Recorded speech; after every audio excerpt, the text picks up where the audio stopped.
It's November 2006. J.K. Rowling is working in secret on the final chapters of Harry Potter and the Deathly Hallows in a hotel room in Edinburgh.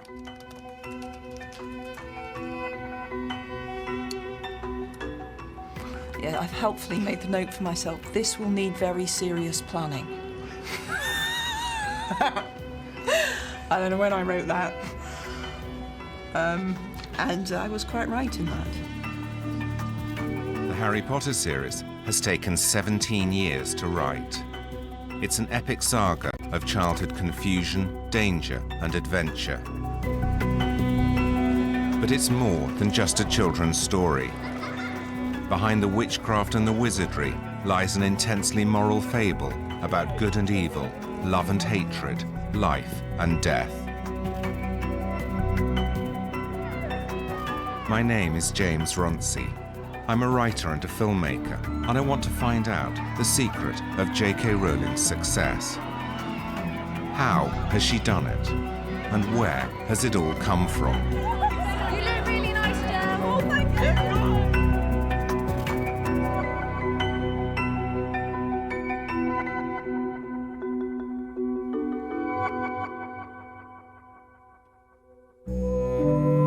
This is J.K. Rowling's country house in Perthshire. Once inside, I decided to start the film by asking a few direct questions. What's your favourite virtue? Courage. What vice do you most despise? Bigotry. What are you most willing to forgive? Gluttony. What's your most marked characteristic? I'm a trier. What are you most afraid of? Losing someone I love. What's the quality you most like in a man? Morals. What's the quality you most like in a woman? Generosity. What do you most value about your friends? Tolerance. What's your principal defect? Short fuse. What's your favourite occupation? Writing. What's your dream of happiness?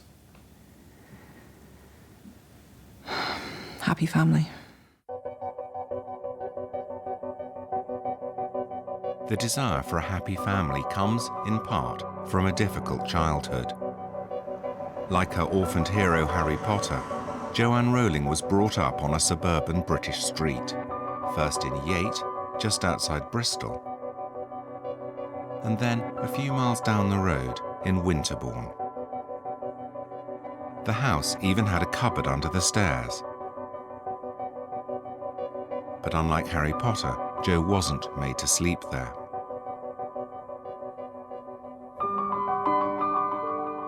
She shares the same birthday as Harry Potter, the 31st of July. And together with her sister Di, endured similar childhood economies. What were your haircuts like? Oh, that's just wrong. They were terrible. That honestly, this is child abuse. They were terrible. I don't want to show it though. I've got it here. But that's not right. That. Look at my fringe. I don't think anyone can stomach that for long. If you're wondering, Jo is the one on the right. If you weren't used to cutting hair, wouldn't you approach it in a gentle, slow manner? Wouldn't you go to a hairdresser? Well, maybe they could, but wouldn't you just cut it slowly and not attack it like a hatchet? I do think you've come. Mine was always crooked, always. Did you wear similar clothes? Oh my God, yes. Different colours. Yeah, but you always had pink, and I always had blue. Because you were the boy, Jo? Yeah. Because you were the eldest? Yeah, and I was supposed to be a boy, so... Simon John. I was supposed to be Simon John. I even know who I was supposed to be. Oh, they told you? Oh, yeah. She was a massive disappointment. Yeah. And so then I said quite hopefully, and when Di came along, were you disappointed too? No. I said, was that because you found out it was quite nice to have a girl? No. So then I just went upstairs and wept.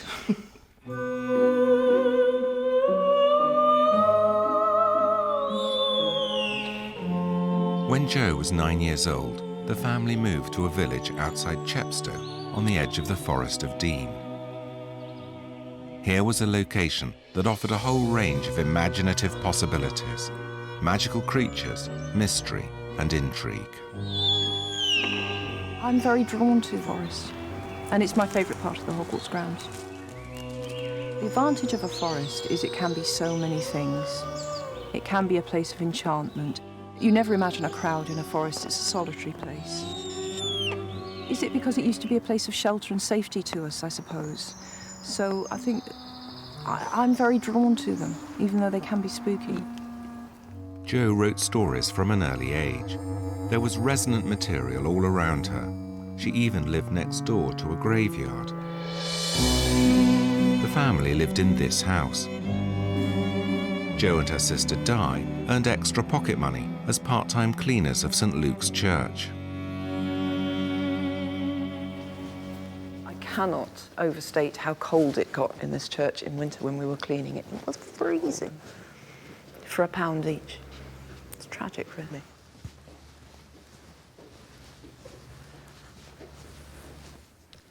We must be in here loads, because we used to sign this book all the time.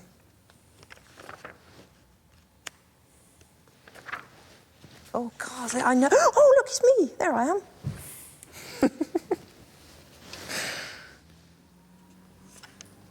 Me and Di together. Joan Roulin, age 12, Diane Roulin, age 10.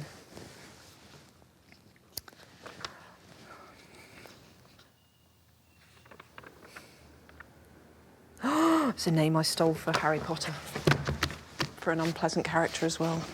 Hide the book, lock it away. Forgotten about that. Yes. Jo was the only member of the family to attend church services regularly and was baptized here at the age of 11. Do you believe in God? Yes. I do struggle with it. I couldn't pretend that I'm not doubt-ridden about a lot of things, and that would be one of them, but I would say yes. Do you think there's a life beyond this of some kind? Yes, I think I do. Jo's religious belief and her thoughts about love, death and the afterlife were severely tested when her mother was diagnosed with multiple sclerosis in 1980. I was 15 when she was diagnosed, but we now know that she was showing signs probably from when I was about 10 or 11. She would have odd losses of feeling in limbs, her balance actually was poor for a long time. And then it just got worse and worse, and she decided it was time to visit the doctor, but she wasn't expecting to hear anything. And then, you know, a year of tests, and there we were. She had a very virulent form of the illness, and at that time there were no drug treatments at all. They said, well, you've got multiple sclerosis. See you.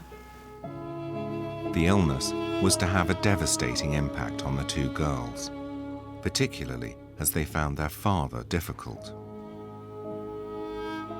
One of the reasons Harry Potter is so full of idealised father figures, Hagrid, Dumbledore and Sirius Black, is that Jo's relationship with her own father was far from ideal. I was very frightened of my father for a very long time, but also tried, well, it's a common combination, isn't it? I also tried desperately to get his approval and make him happy, I suppose. And then there came a point, quite shamingly late in life, where I couldn't do that anymore. And so I haven't had any contact with my father now for a few years.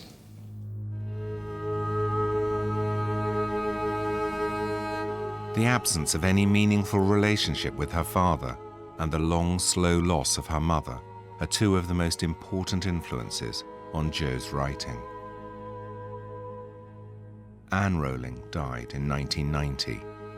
She never knew about Harry Potter or the phenomenal success her daughter was about to enjoy.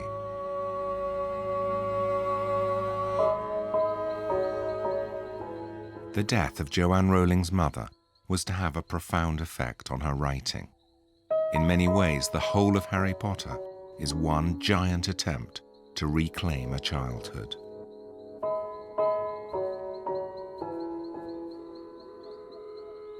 You think the dead we have loved ever truly leave us? You think that we don't recall them more clearly than ever in times of great trouble? I'd been writing for 6 months before she died. The weird thing is, the essential plot didn't change after my mother died, but everything deepened and darkened. Harry was always going to lose his parents, and it was always going to be a quest, really, to avenge them, but to avenge everyone against this creature, this being who believes that he can make himself immortal by killing other people. So that's something I created before she died, but yes, it seeped into every part of the books. I think, in retrospect, now I've finished, I see just how much it informed everything.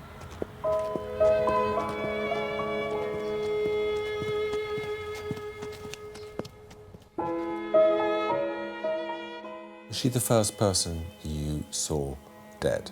No, because I didn't see her dead, which was in deference to my father's wishes. I wanted to see her, and he didn't want me to see her, and I mistakenly, as I look back, I agreed not to, and I really deeply regret that. I really, really, really wish I'd seen her. It didn't matter what she looked like, it would have made it easier. Because I do believe that the truth, which is another theme in the books, and certainly stems from my own past, I think that the truth is always easier than a lie or an evasion. Easier to deal with, and easier to live with.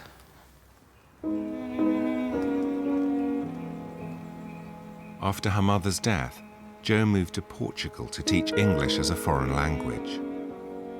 She married Georges Orantush, a television journalist. Together they had a daughter, Jessica, but the marriage failed after 2 years.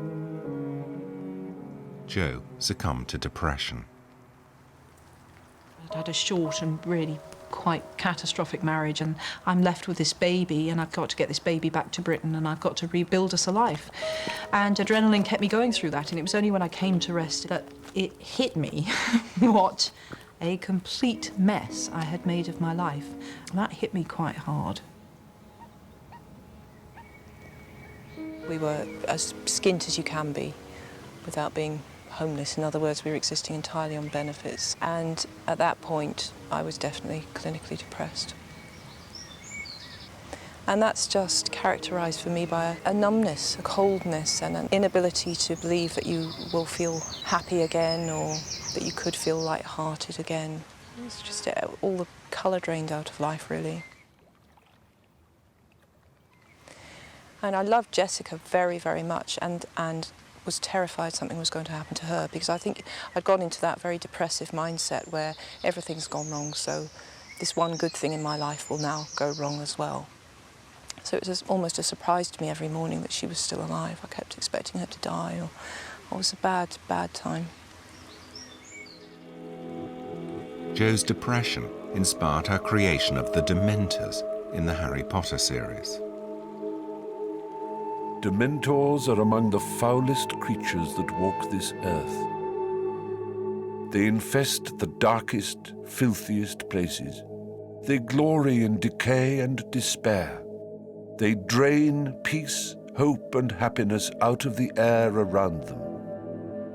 Get too near a Dementor, and every good feeling, every happy memory will be sucked out of you. The Harry Potter books may be located in an alternative fantasy world, but they're filled with the pain and dilemmas of real life. They address serious moral questions about the nature of trust, loyalty, integrity, and the need to make a stand against evil.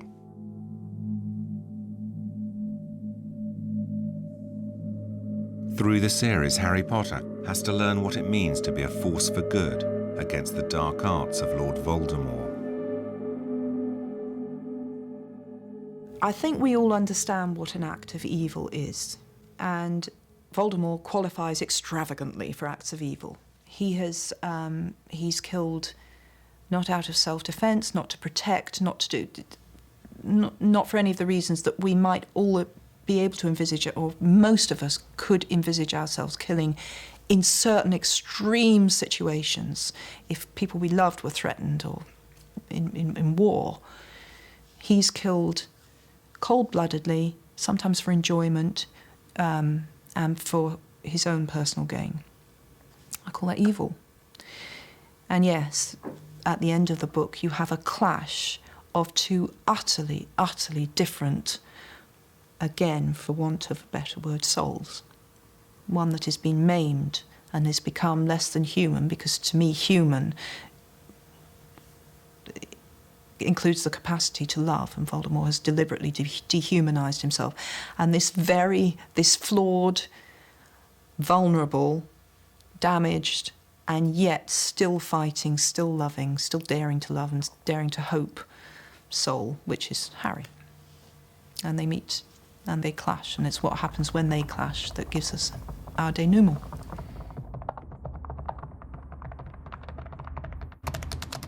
Jo locks herself in the Balmoral Hotel, Edinburgh, to work on the crucial final chapters of Harry Potter and the Deathly Hallows.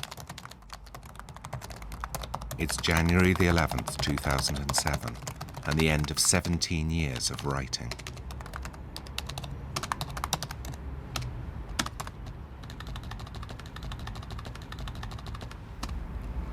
Yeah, I think I've finished.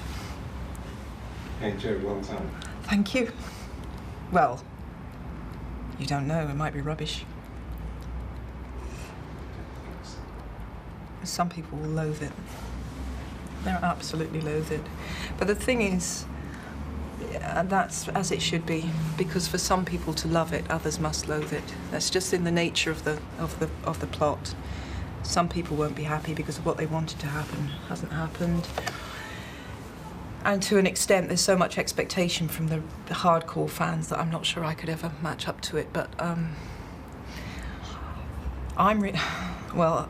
actually really, really happy with it. So it's very odd to think that this will be broadcast after loads of people have read it. And people may right now be throwing things at the screen, but I'm really happy with it. I like it. And I don't always feel like that.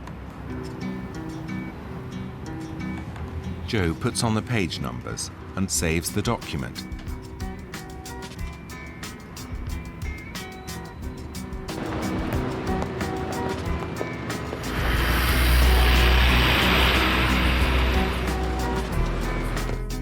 It's almost impossible to describe the level of expectation surrounding this one woman as she goes through the final stages towards publication.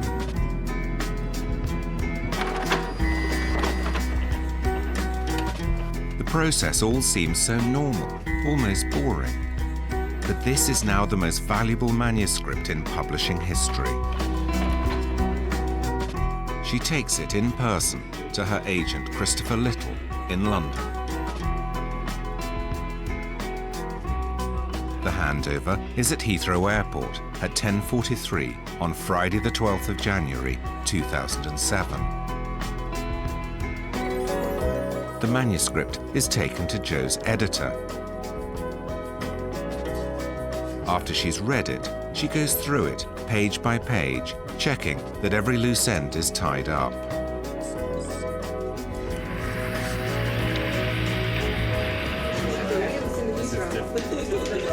The publishers plan the book launch, and discussions concern how many copies J.K. Rowling will be able to sign. A signing that will happen at midnight on publication day, but this will be about somewhere between, well, about 2,000 children for argument's sake. Jo's agreed to sign for 8 hours. Yes, she has. midnight to... You can't get that many people in anywhere. Everyone here is forbidden to reveal anything about the plot to anyone. We want everybody to get the book at the same time, and then everybody will know what happens at the same time, depending on how fast they read, of course. So you're not going to tell me what happens? I'm not going to tell you what happens. Can't tell you what happens. Be shot. Would you lose your job if you told me what I happens? can't tell you that, James. Well, well, Mr. Potter, the whole thing starts with the tale of the three brothers. On April the 23rd, Stephen Fry records the audiobook. The stuff was quite disgusting, as though someone had liquidized bogey-flavoured every flavour beans. He poses with Joe for photographs. The big eyes are great, Stephen. Joe, keep engaged. Yeah. Sorry. It's all right. Yeah. The Chinese have a saying, be careful what you wish for. I wondered how much J.K. Rowling wanted all this fame. I wished to be published, and I wished more than anything in the world to be a writer. Did I wish there was, but that it never occurred to me in a million years, James, that people would search my dustbins, put a long lens camera on me on the beach, you know. Never occurred to me that a journalist would bang on the door of one of my oldest friends and offer her money to talk about me. Never occurred to me that my children would be scrutinised to see how spoilt they were because their parent was famous. 3 weeks before the launch of the final book, Joe attends the film premiere of Harry Potter and the Order of the Phoenix, the 5th book in the series. It's a starry, glamorous occasion, and Joe is expected to behave like a film star. But she is a writer, and when she started, she could hardly have expected all this attention.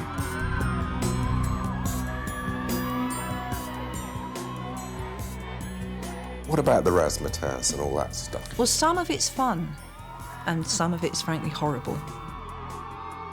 The fun bits are when you get to talk to people who have read your books. That's always great. What I find difficult is the kind of stagey midnight moment business. Because I'm not very good at it. I don't think that makes me a better person because I'm not good at it, I hasten to add, but I'm not good at it. I'm not a natural ta-da kind of person. I get all uptight about having to do that sort of stuff, and I feel like a prat. Just to your right, please. Can I get... People definitely expect you to be visibly enjoying yourself. And I think Quentin Crisp said that was the secret to being good on television. Just look happy to be there. And I haven't always looked happy to be there. In fact, sometimes I've looked bloody miserable to be there. And I know that that's not televisually good, but you know, I've got better. I'm having quite a good time here. In a factory in Suffolk, under conditions of extreme secrecy, the book is being printed.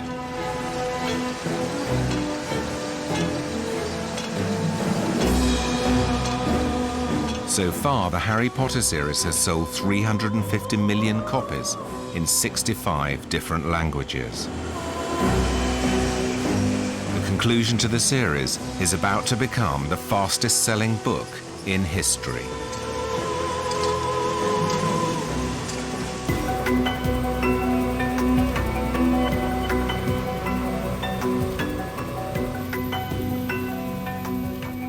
Harry Potter is a global phenomenon, and J.K. Rowling is now in demand all over the world.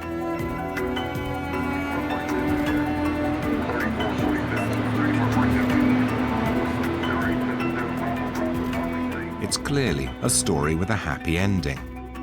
Here she is with her husband Neil on a private jet her publisher has hired for them. He's a doctor.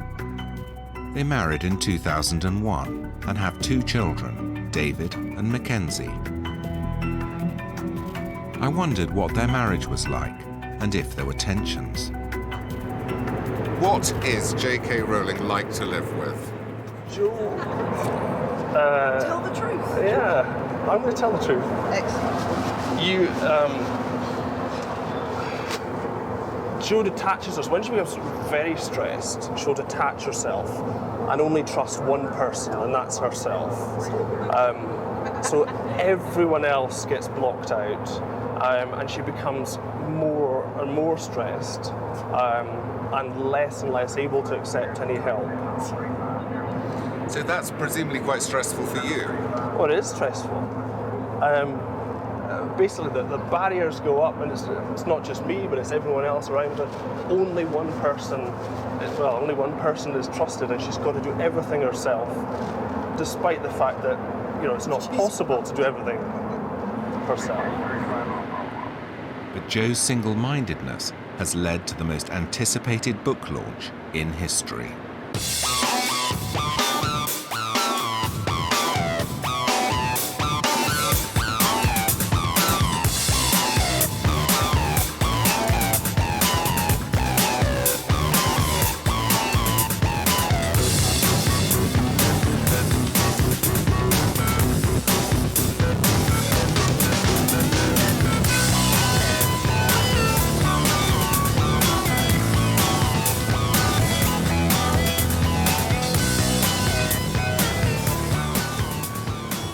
On July the 20th, 2007, at the Natural History Museum in London, 1,700 people, picked out of a lottery of 90,000 applicants, await J.K. Rowling's arrival. Jo, millions of fans are waiting for this book all over the world. How do you deal with that level of expectation? It swings between, on this book, thinking it's the best I can do, it's how I always planned it to end, so that's going to have to be good enough. And occasionally you think, how can I ever live up to this? 2 hours to go. Jo's in her car on the way to the launch. I can't believe I'm here. I'm even more excited than I thought I would be. Do you know, people queuing in Piccadilly 2 days ago from Belgium. I also really, really want a cigarette right now. And when I said that to Neil, he said, have you got one? I should have done, but then I would have been hooked. Tomorrow I'd have gone out and bought 20. I can't smoke. With me, it's 40 a day or it's nothing. The book is embargoed until 1 second past midnight. At that point, J.K. Rowling will open Harry Potter and the Deathly Hallows and begin to read.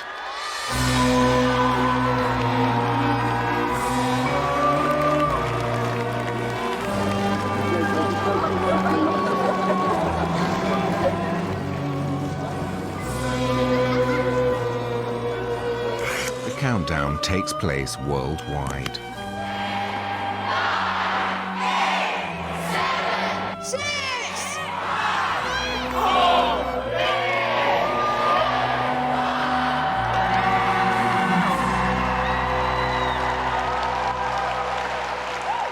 Chapter 1. The Dark Lord Ascending. The two men appeared out of nowhere, a few yards apart in the narrow, moonlit lane. For a second they stood quite still, wands directed at each other's chests. Then, recognizing each other, they stowed their wands beneath their cloaks and started walking briskly in the same direction. As Jo reads, fans all over the world collect their copies at last. Best day of our lives. It feels amazing having this in our hands finally after waiting for 10 years and 16 hours today. Oh my God, I can't even believe that I can go back to the hotel room and read this. Like, I can read this. I can read Harry Potter. Does it really matter now if I get a bit drunk and disorderly? I'll finish the book. In London, from 20 past midnight until 7 in the morning, J.K. Rowling signed 1,700 copies of her book. Here we are. We're off! First signing of the book, and then we can get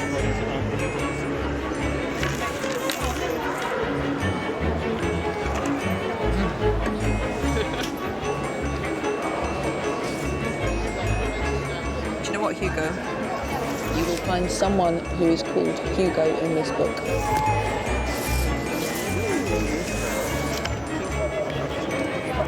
Thank you very much. In the first 24 hours, 2.65 million books are bought in the United Kingdom and 8.3 million books are sold in the United States. That's over 7,000 copies a minute.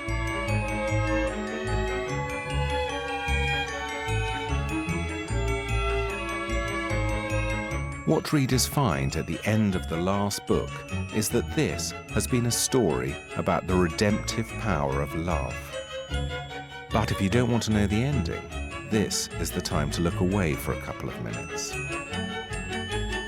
I felt it would be a betrayal of the character if I showed Harry doing anything other than living what all along he has discovered to be true, which is that love is the strongest power there is. And I thought a lot about people who had been through terrible things like wars, and having to come home and rebuild and espouse normality after seeing horrors has always seemed to me to be such a courageous thing to do. And climbing back to normality after trauma is much, much harder. It's much harder to rebuild than to destroy.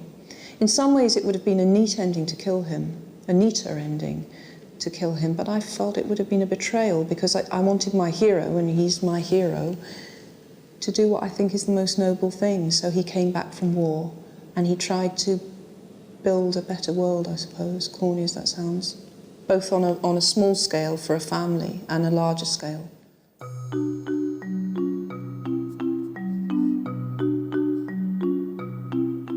Jo ends the series by giving Harry a family.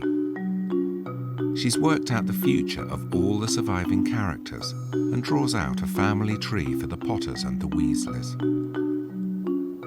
Victoire, who's in the epilogue, she is so named because she was born on the anniversary of the battle that finished it all, which is the 2nd of May, if anyone's been paying attention. And then Charlie had children or married. Is he gay? Dumbledore's gay. But I told a reader that once, and I thought she was going to slap me. But I always saw Dumbledore as gay. No, I don't think Charlie's gay. Just more interested in dragons than women. Percy married Audrey. Don't you think that's a very Percy-like wife's name? And they had Molly and Lucy. And then poor Fred died in 1997. And then George, a lot of readers asked me, was George all right? And of course he wouldn't be all right, would he? That's the reality. I can't. But I think that he married Angelina, who was actually Fred's ex, so you can, maybe it's a bit unhealthy, but I think that they would have been happy as he could be without Fred. I think he really would have felt like part of himself died. And then there's Ginny, who marries Harry. And Ginny marries Harry, and they have James, Sirius, godparents Ron and Hermione. They have Albus Severus, who's the one I'm most interested in.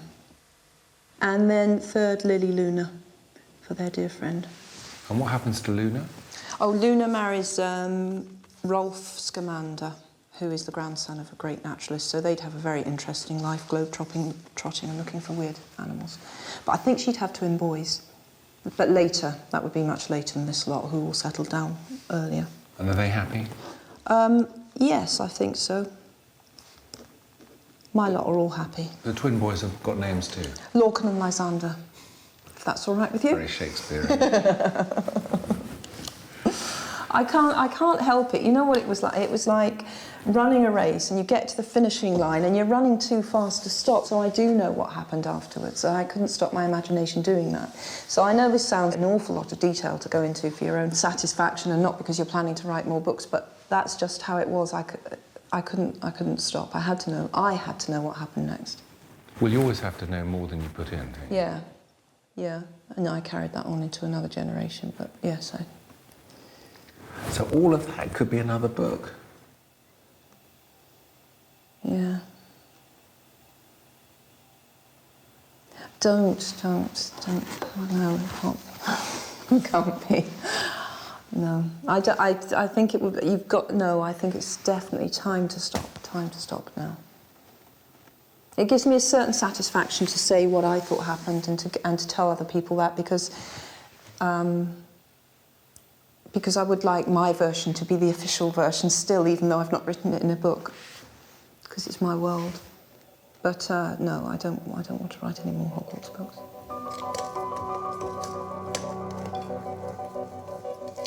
It's clear that Jo has come to the end of a massive piece of writing. she's found a kind of closure, both in her work and in her family life. I'm making David's birthday cake because he's 4 tomorrow. But it's just a family tea birthday cake. Because the day after that we have the party for all his friends, and then he gets a shop-made Lightning McQueen from the Disney Pixar film with which he is obsessed.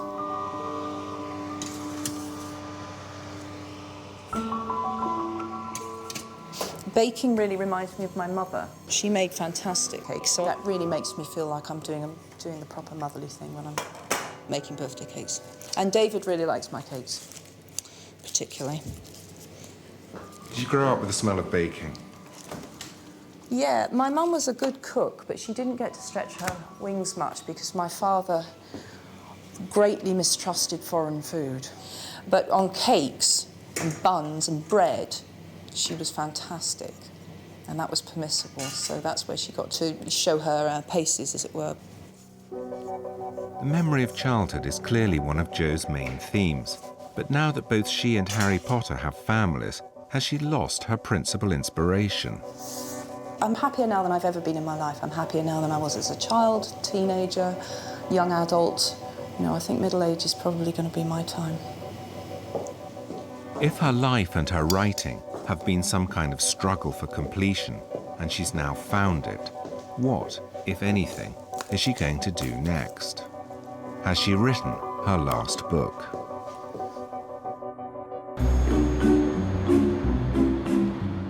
The Caledonian Hotel, Edinburgh. The top brass of both Warner Brothers and Universal Studios have flown over for a meeting with J.K. Rowling. Hollywood comes to her. She doesn't need to go to Hollywood.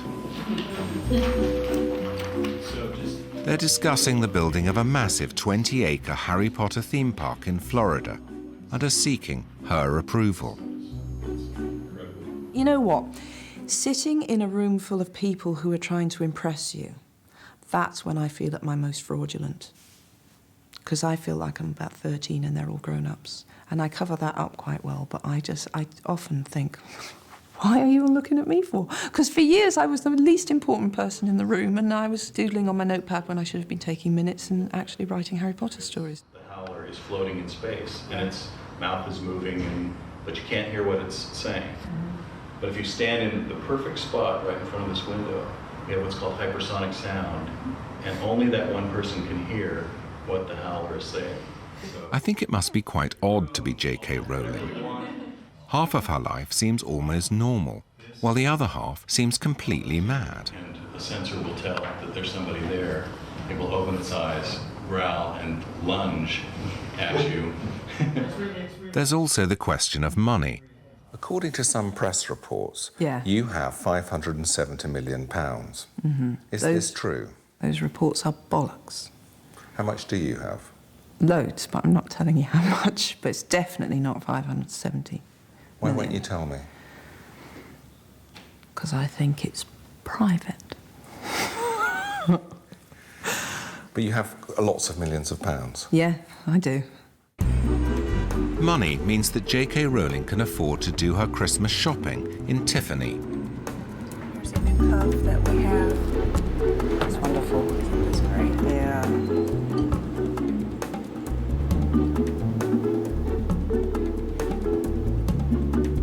She also allows herself one particular indulgence: shoes.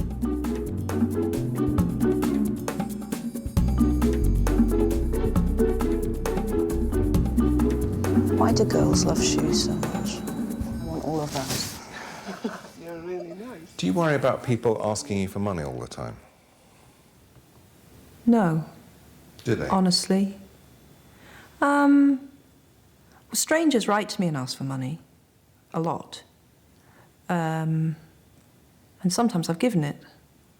But with people that I know, it does change your relationships. Anyone who says differently is a fool or a liar. It does add a dimension to your relationships when your status changes initially, I think. But now, as time's gone on, I think my friends have made an adjustment and I've made an adjustment. And my experience is that your best friends are happy to take in the spirit that it's given, and you know, we can all relate pretty much as we ever did. Do you worry that people at some point are going to ask you, though? Is it like a sort of shadow in a conversation? You think, I bet they're going to ask me for money? No, definitely not. Definitely not. I don't walk around at all thinking that everyone wants to get a bit of money from me. Are you leading up to touching me? Do you want a loan?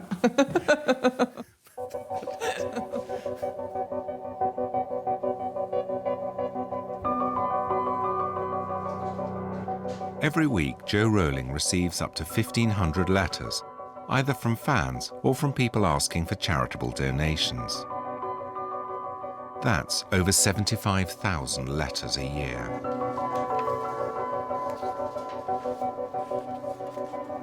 Initially, I was very disorganised with my giving. I didn't have a thought-through system. And again, that was becoming a bit overwhelming as well. So I have a charitable trust now. And we've refined the objectives of the trust, which was a very useful exercise. So the trust, it does multiple sclerosis research, and that's one side of what it does. And then it mainly targets projects, large or small scale, that are to do with the alleviation of social deprivation, with a particular emphasis on women's and children's charities. As we discussed. Yeah, so I'm saying OK to that point, not the other point. Okay. I become very angry when it comes to issues concerning social deprivation and social exclusion. And I become most irritated and angry by people who have really no idea how it feels to exist in poverty and how disadvantage casts an sometimes irreparable blight over people's lives. And I'm aggravated to real fury by the fact that there is a section of our society that can't join the dots and doesn't see how issues that affect even them, their safe lives, such as crime and drugs, things that touch the middle classes, have their roots often in terrible injustice. And it's amazing how people can't and don't care enough to try and redress some of those issues. Those things make me very angry.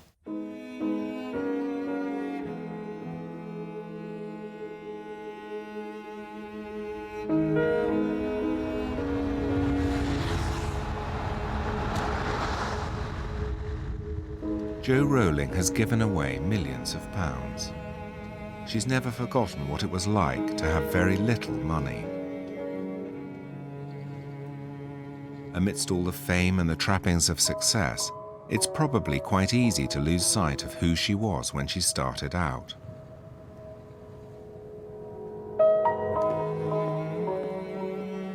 So I wanted to take her back to her old flat in Leith, where she finished the very first Harry Potter book, and find out what her life had been like then.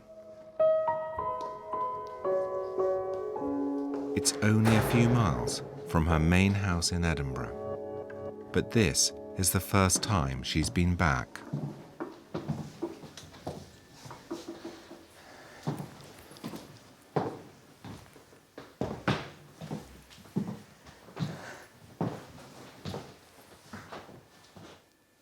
Did you write in here? Mm-hmm. This is really the room. Well, I finished Philosopher's Stone in here. This is really where I turned my life around. Completely. I mean, my life changed so much in this flat.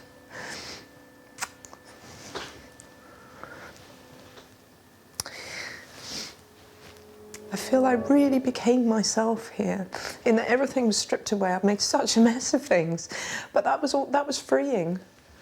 So I just thought, well, I want to write.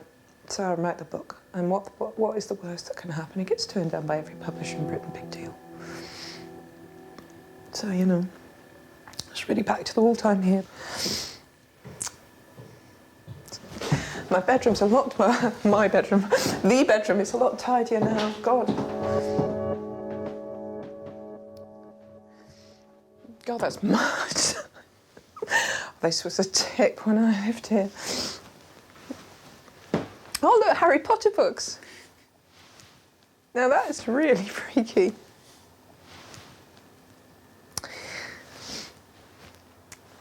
And for years now, I felt like if it all disappeared, and some days I do feel like, is it real? Then this is where I would come back to, you know, this would be my baseline, I'd be back in Leith.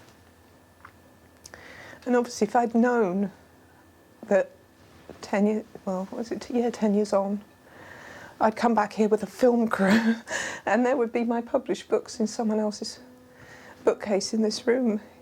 I mean, it's really incredible to me. It really, I mean, yes.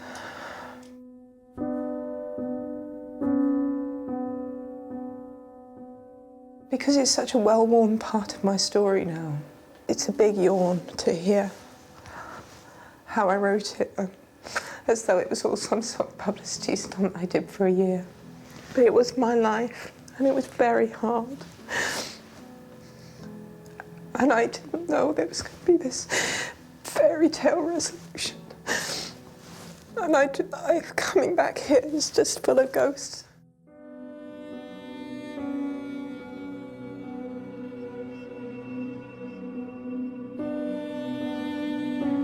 For most writers, the act of writing is a form of therapy, a way of making sense of the world and their place within it. Now, Jo Roulin is writing again.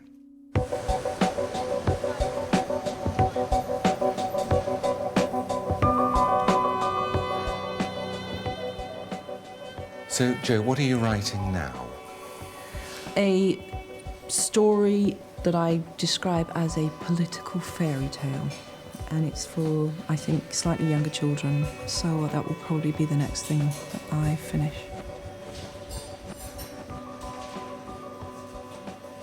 I'm not in a mad hurry to publish. I would like to take my time. Why? Because I've lived with deadlines for 10 years and I'm currently able to luxuriate in the fact that no one's really expecting it, no one knows anything about it, so I feel as though I've gone right back to the beginning where I was on Philosopher's Stone when it was my private world, and I'd really like to enjoy that sole possession for a while. Political fairy tale, well, that's all you're prepared to say? I think that's quite a lot, James.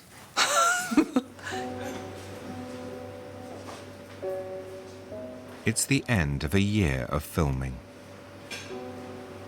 There are just a few more questions I want to ask. When were you happiest?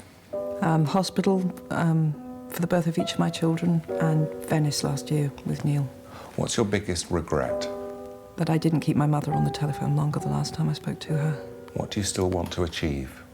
I want to get better. Do you ever feel you just got lucky?